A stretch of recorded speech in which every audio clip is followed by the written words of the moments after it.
It's the last week of March, and a job I tend to do either end of March or early April, depends on the weather, is I plant out my broad beans, the ones I sowed back in February.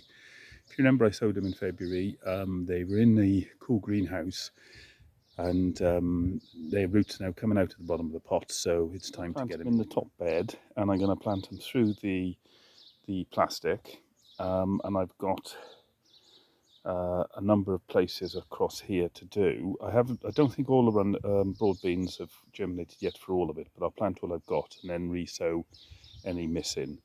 What I also tend to do, I've got some old canes here. I'll give each of one a cane support to tie them in as they grow up, because they're a bit vulnerable to the wind later on in the year, especially when they get about 3 or 4 foot high, and the wind can blow them over, causing problems. So I tend to put a cane in at the start to make sure that they're held up. Here are the plants, and as you can see, the roots are coming through the bottom, so if I'd left it much longer, I've had trouble getting the pot out, so it's a good time to plant them. And because they've been in a cool greenhouse and we've just come out of a cold spell, normally you'd harden these off for a few days, but to be honest, the temperature's just changed over the last day or so, so I don't really need to harden them off. So I'm going to plant them straight in the ground.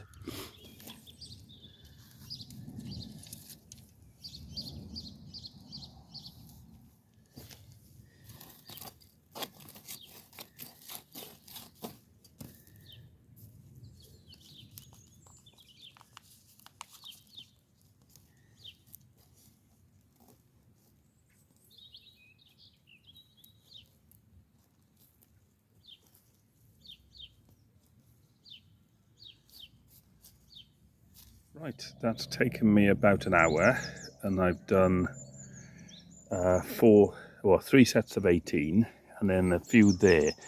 I've got a space for about 10 more, and I have still got some ready to germinate in the greenhouse, so I'll fill those gaps a bit later on as we go forward. But the only thing left to do now is just give them a little bit of a water in, and hopefully watch them grow.